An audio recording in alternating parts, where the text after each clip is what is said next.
guys. How's everybody doing? Doing good. You good? I think my network's Slowing down? yeah. We'll see.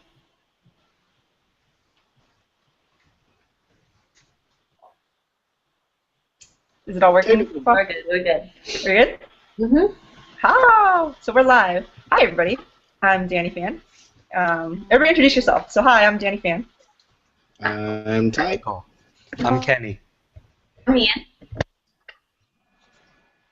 And this is the first ever ASAMX Book Club. It's a monthly book club for Asian American Expressions, which is a website that Claw and myself have started. Trying to create a safe space for Asian Americans to share their stories and experience and kind of just build a community online. So this week our book, or technically our play, is M. Butterfly, and Claw's actually gonna tell y'all about it.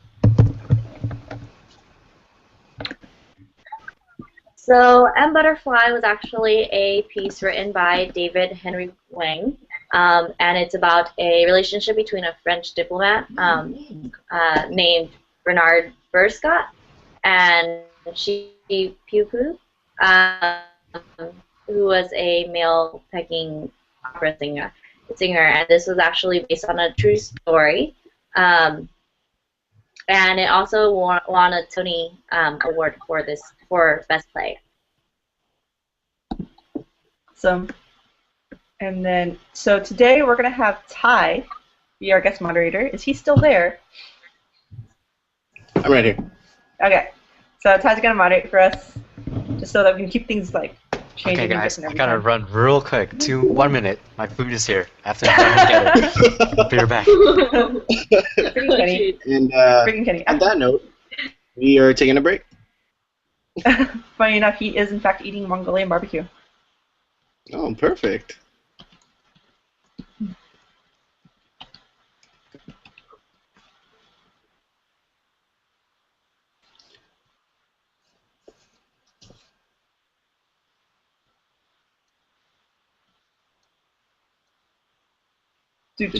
Awkward silence. Did Claw Did Claw just like drop out? Yeah, that's what I'm thinking. I think so too. Yeah. Let Yes, me that message worked her. out. Do you want me to just ask Sorry, questions as we go along? Pretty much, yeah. Yeah. Gotcha. What's the first thing you want to talk about? Ty, you're the moderator. You're supposed to come up We with can talk about the questions. themes of the day. All right, I'll figure it out. Claw, you good now? Yes, I believe. Hopefully. Dang, Chinese takeout delivery. Mongolian. Chinese. No. Takeout delivery. Now I think of the offensive song. But if I was a tree that we were just singing. Are you coming next week? We're live, Ty. Well, I'm asking Okay, questions. let's do it.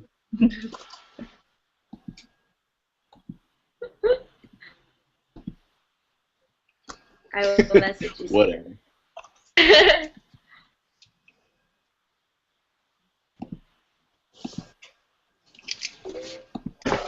Okay. Are we waiting for Kenny?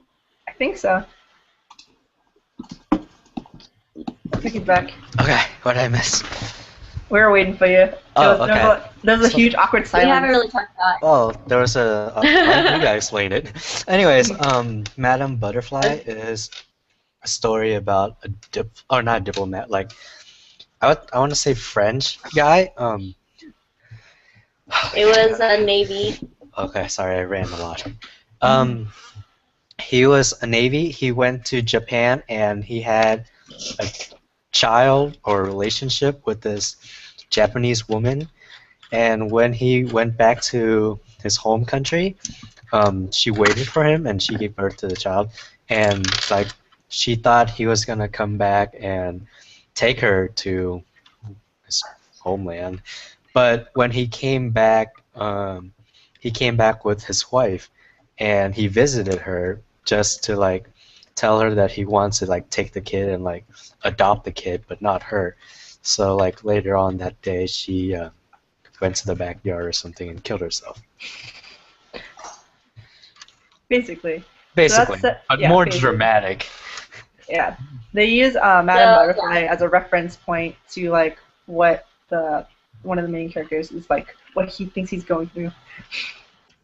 Yeah. So the main character, Gallimard, in M. Butterfly is actually basing his story off of Madame Butterfly, which was an opera. So it's a play written about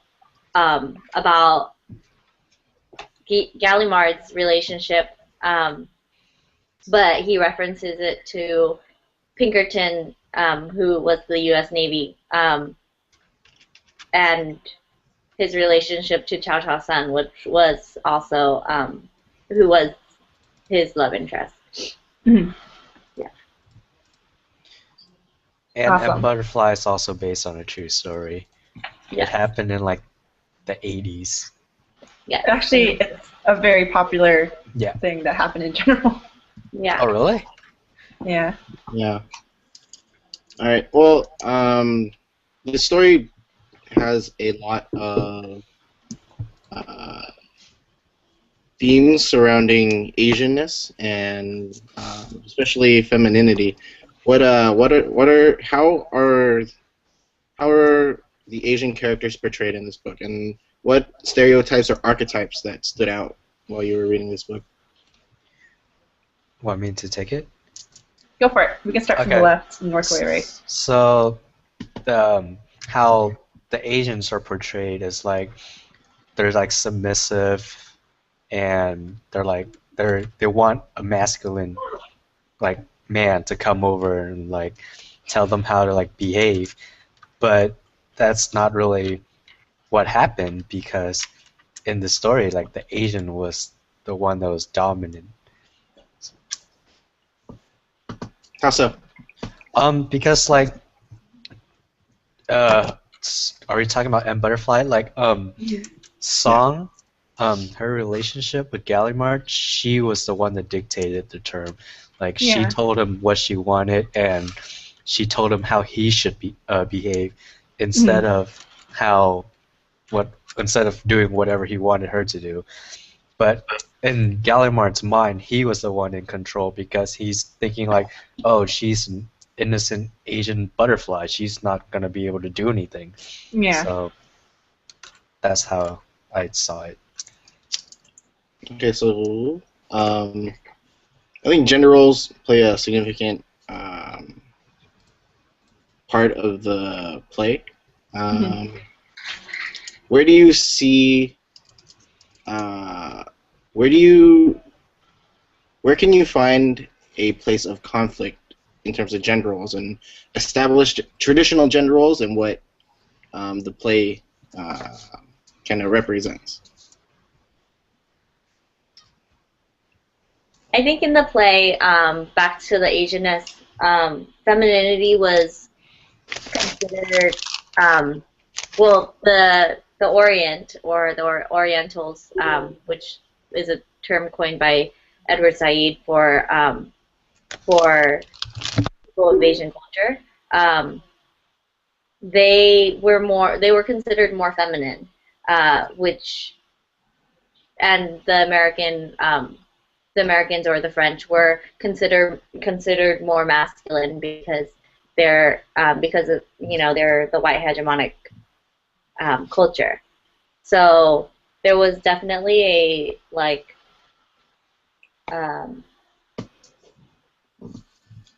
a struggle between power, between masculine and feminine, and also between Orient and Occident. What are your thoughts, Danny? When you meant by like space in terms of like where this conflict is, for some reason the first thing that I thought of was specifically the difference in terms of like career and like that. I don't know why. That was like the first thing I thought of. I don't know if it's totally tangential, but the fact that he is a civil serviceman and diplomat, while Song is more of the artist, and I feel like even in general, I feel like art is also seen a little more feminine, while like diplomat's more like power and dominating and stuff like that. So there's conflict in that as well in terms of like the roles that they take on outside of like the roles in the romance, and more like the roles that they take on outside of their relationship. Any thoughts, Kitty? No, sounds about right. How does the fact that Song is actually a man change how you kind of view the character? Well, I don't think it changed how you view the character because like it's revealed to you that she was a man. Like the audience and the readers know that she's a man. Mm-hmm. Yeah. So like I don't think it changed her. Like maybe if we found out like at the end that she was a man, then maybe it would be shocking. But they didn't really hide the fact that she was a spy. Okay. Yeah. I guess to further that question, what effect does it have on the narrative? It's just the question about how Gallimard did not know that Song was a man. Throughout the whole story, it was like, well, how come? Well, like. I feel like he knew, but he just refused to believe it. he just couldn't accept it because like in the end of the play, she did or Song, the guy that was pretending to be Song, did say that like, oh, I never actually asked him that if he knew or not. Like they never asked Gallimard directly if like he knew, but I'm pretty sure he knew because they had sex, so he just like refused to believe. Yeah. What are some like key moments that make you think that he knew? Well, when Song was talking to her superior or the person that was handing her the assignment, she said, "Oh, I let him like stick it up my butt," and like it's pretty obvious if like while you're doing it, like it's pretty obvious that it's like not how it's supposed to be, And plus, she was living with him for 20 years. That's a long time. It's a pretty lengthy time. Yeah, it's a pretty lengthy time to not find this stuff out. You feel like you'd be comfortable enough to use the bathroom together. Yeah, it's like, okay. There was another point in the play when Gallimard was like telling Song, "I want you to undress yourself," and then she said, "Oh, I'm a very traditional woman. I thought you understood." And so Gallimard eventually says, "No, not to undress yourself." And he says, like, "Did I not undress her because I knew somewhere deep down what I would find? Perhaps happiness is so rare that our mind can turn somersaults to protect it." So at that moment, it kind of suggests that he already knew, yet he didn't want to admit it because in his mind, she was the perfect woman. Yeah, he would say it too. Oh, thank you. Dude, I love these things. Like all the effects are so cool. It's usually what happens when people are first in hangouts. It's my first time. It's okay. Okay. Another question I wanted to ask is, this story centers around a Parisian man and a Chinese spy, and it's set in Paris, I want to say, and it's a cell block, right? Yeah. It started out, the setting started out in China, but they moved to Paris. Yeah. So it's between China and the French. Yeah. So, how do are there any specific themes that you can see that carry over to an Asian American experience? Like, what do you mean? Like how Experience? Or how does how would this play relate to an Asian American experience? Like besides, because it's not like specifically in like America, it's like Yeah. the themes are very similar. It's like very much the conflict of like the West and the East, and also the struggle with like Asian American males being seen as feminine and as a collective like weaker and stuff like that. Yeah. So that theme is still shared for literature, like that literature form in American literature as well. Asians are still seen as the underdog. We're still the ones that are oppressed.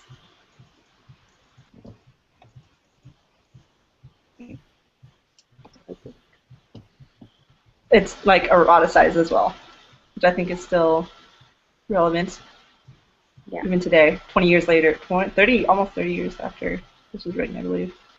There's still that Asian American Asian stereotype of us being exotic, traditional, obedient, foreign. So even if it wasn't like America and Asia or China, even with the French and China, like we were still seen through an Asian like stereotypical lens. Yeah, so it's kind of like how people see us as like Asian, like people don't see us as Asian American. Yeah. They just see us as this Asian face. Yeah, and the fact that like he is in fact like a spy and like foreign, it's still perpetuated that you're not amongst like allies necessarily, like you are foreign no matter. Yeah, like you use like deceitful. You're like deceitful, you're a traitor, you're a spy. Like even if you might be in like Paris for 20 years or the U.S. for 20 years, you're still not seen as like American. The fact that he was a spy also shows like fluid identity and how Asians have a difficult time like associating themselves with a certain culture because they can't be seen as Asian and they can't be seen as American. They're kind of like in between both cultures, and the fact that like he's a spy, it shows that like he couldn't really be accepted into both cultures. And the fact that he was a spy as another gender shows that like Asian male are very feminine and they can like pass off for a woman and be like deceitful for 20 years without being caught. Yeah. But not only that, like they mentioned how, Song mentions to Chin, who was the person that gave him the assignment, that because he was a man, he knew how a woman was supposed to act. But then also they referred it back to like the operas, the Chinese operas, and how men used to play the women role. Mm-hmm. Yeah, and you can also see that as like how back in our time, or way back when, like Americans used to play Asian roles. Okay. Oh, so, you mean like Yellowface, the performance of Yellowface? Yeah. Like how men used to play women, and how I'm just relating it to like how Americans. I think it might be a little bit different because like having the men on stage was more kind of like a combination of like they didn't want like, because there people be touring and stuff like that, they didn't want like too much sexual relations, but it's also a combination of like women couldn't perform like do it as an art form, while as Yellowface I feel like it's generally more mocking than it is thinking of it as an art form. True. Well, let's talk about the stereotype about how women are submissive. It is a very important part of this book, this play. Yeah. Without that element, I don't think that song would be successful. So why is it that what's his name, Gallimard?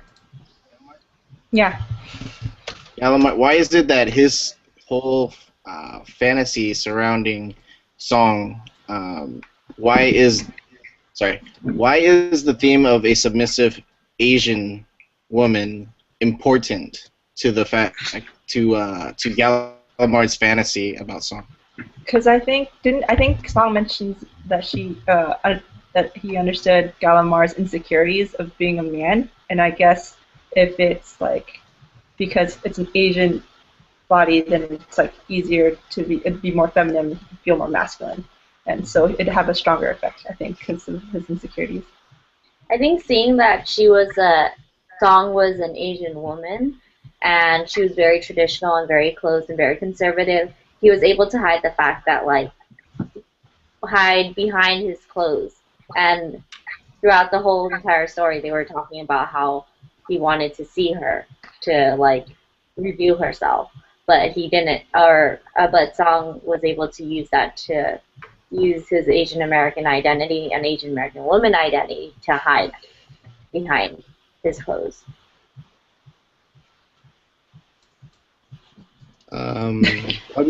Why? I guess. Why is it that? Why is it that Westerners, in particular, like why is this idea of an exotic Asian woman that's submissive? Why is that such a big thing? What elements of that stereotype make it so appealing to Western society? Well, Westerners were always good at stereotyping like other people who they viewed as different. So Asians are like smaller than Westerners, so I guess they see that as like, oh, you're feminine, like your culture is different and we do not understand, so you're just different, and you're just not gonna be as great as us, because anything that's not Western apparently is like not good. What I'm asking is why have that fantasy? Why do you want a submissive Asian woman? I feel like at that time, well, not for French, but for Americans, during that time, a lot of women were being more egalitarian, so they were speaking up for their own rights, and they liked having the idea of a submissive wife, someone that they can dominate, someone that was more feminine than they were, not seeing us as equals.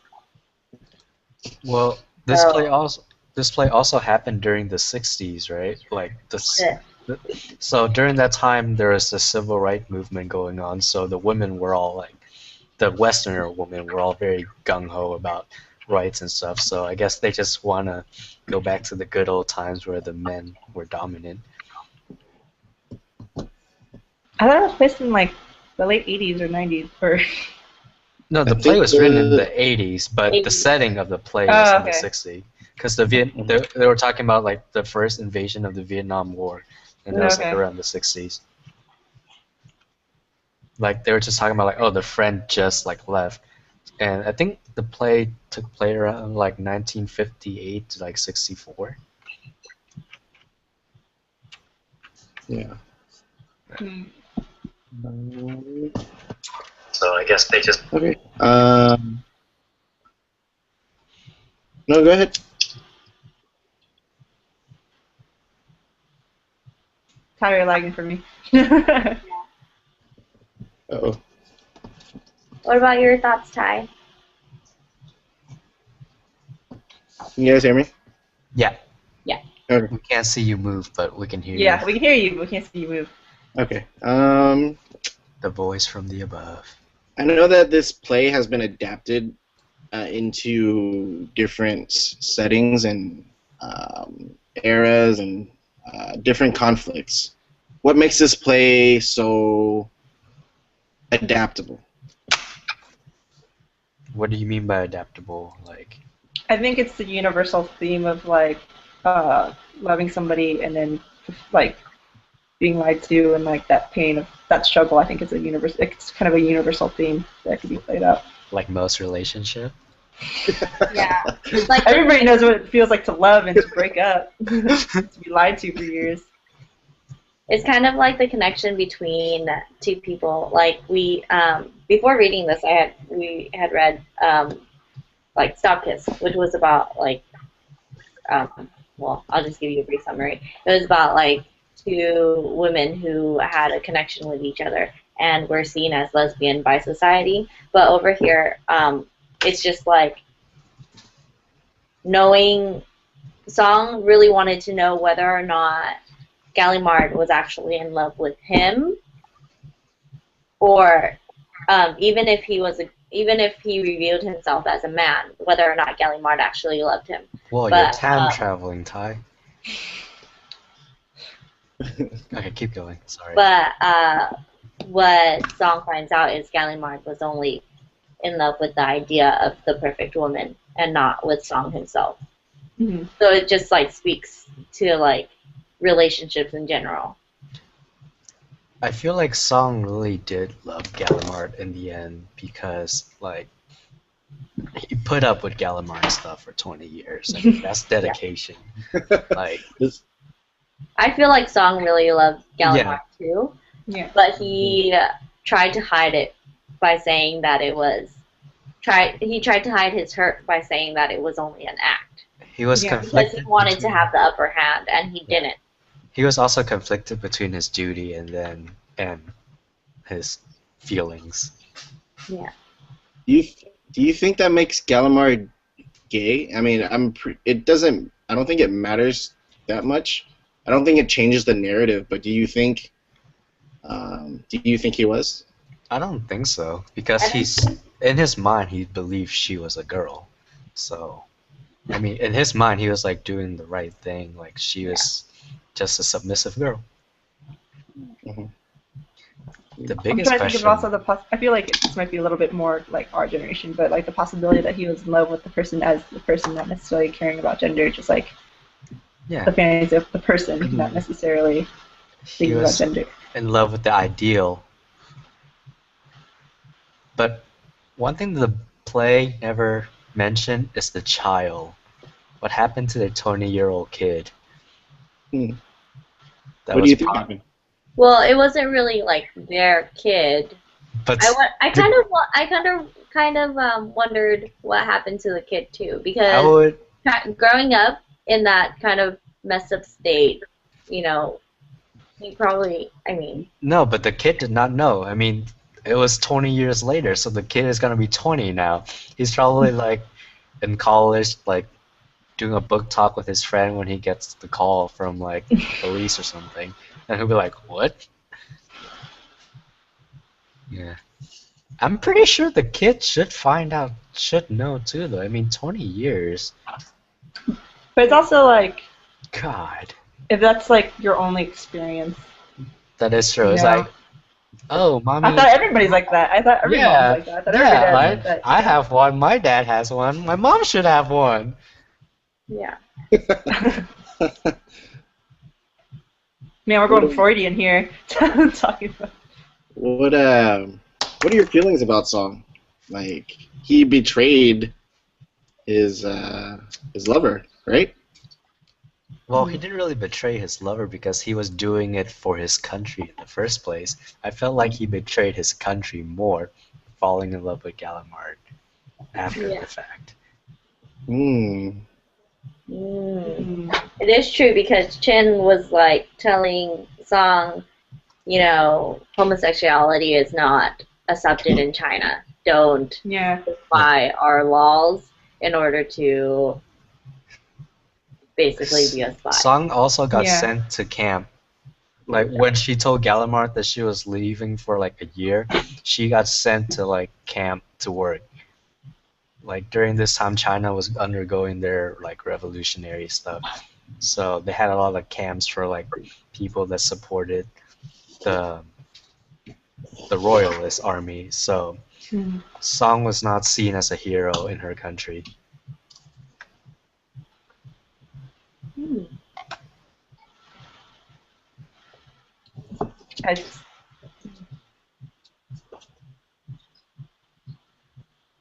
Hmm. Hmm. Yeah. Is there anything that you guys want to bring up? Yeah. Well, I mean, what did you feel like? I know it talked about it a little bit in the play, but what did you feel like Song actually got out of it? Good question. Out of ooh, being in the relationship, and what did Gallimard get out of the relationship? Because I mean, is the it play. So Henry Hwang, he wrote the story without knowing, like Smart that, hand. or I think maybe the opera was written about like not knowing like the full facts of the play. All he knew was, or I mean, the real story. All he knew was like the baseline, and he wrote all of this like dialogue afterwards. So, I mean, what he wrote might or might not be like exactly what they were thinking.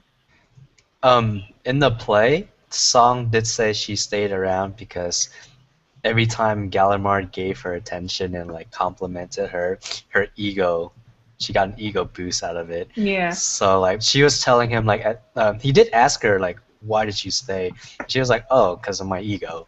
So I guess she was just getting a kick out of it, and I'm sure she loves him too. Yeah, just as equally as like he was living a fantasy, I think Song was also living a fantasy Yeah. during that time, which is like I think what's one of the things like that assignment. I don't think it necessarily had to take that long. I think it was there's a possibility that it was drawn out because they were in Yeah. this sense they wanted to remain in that fantasy because Song couldn't live that life back home. Yeah. Song is like, oh, I'm the best spy ever, and Gallimard is like, oh, my lover is perfect. Basically. Basically. So tragic. So what did you get from reading this? An A. Who, me or Kenny?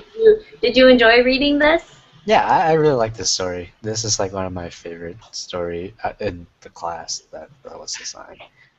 It's actually been a while for me since I've read it. It's interesting to like think about it again because it's like now I'm a little older. It's like I've experienced my love, so I can analyze it more. I feel like I watched when I was younger. I watched a 2020 What's on 2020? on the real like 2020. like Chow Chow San. Yeah, on that real story. Coach apologized for mistakes. Nope, not that 2020. Oh, is it a US TV series? 2020 with Barbara Walters? I don't know what 2020 is. Is It's it like like a movie? No, 2020 is like an old, like longer length news coverage. So it's kind of like long form news coverage. Oh, that takes, dang, like, it has 35 seasons. Holy Yeah. roll. I used to watch that a lot when I was a kid. They had some really good coverage of like certain things, certain topics. We used to watch that a lot too. All right, so it's like this is our first ever episode or live cast. We're actually going to end it a little bit early, so you guys don't have to like bear with any more technical difficulties. I think it's been about 30 minutes. So yeah. Please comment and let us know what we can improve on, what you want to see in the future. I think the next book that we're going to do is going to be. You want to introduce it? Ty wants to do that one. That means you have to be in the next live cast. Okay. I will. Like, I really love this book. I read this for fun, actually. What's Like, the book? Okay. It's called Southland. Yeah. So Southland and our next live broadcast will be on December 4th on Wednesday, same time, We'll shoot. We'll actually do it at 8. We'll meet early. We'll be on It's time. done. I promise. By 8, we mean 8:30. So, you want to join it? And then we'll even have like a separate like laptop that can take comments and shit and questions. We'll be all fancy, so you, the audience, can listen to us and take part We should just in do this it at Danny's discussion. house. My Wi-Fi can't handle more than 2 of us. Well, So I I can mean, come over. it would just be My one Wi-Fi camera. is not working so well. Can't just True, be on huh? camera. But yeah, so that's pretty much it. Thanks for watching, the 2 viewers that are out there. It's a start. Hey, it's a start. This is Wait, actually, so does once this I actually- click on stop broadcast, it's automatically lets YouTube. We'll meet early. We'll be on time. Yeah. Yeah, this is streaming, and then once I click on think stop you can add us broadcast, on it goes onto Facebook. YouTube. On Twitter. Instagram. Insanga. Instagram. Well, we don't have an Instagram yet, but soon to come. MySpace top 8.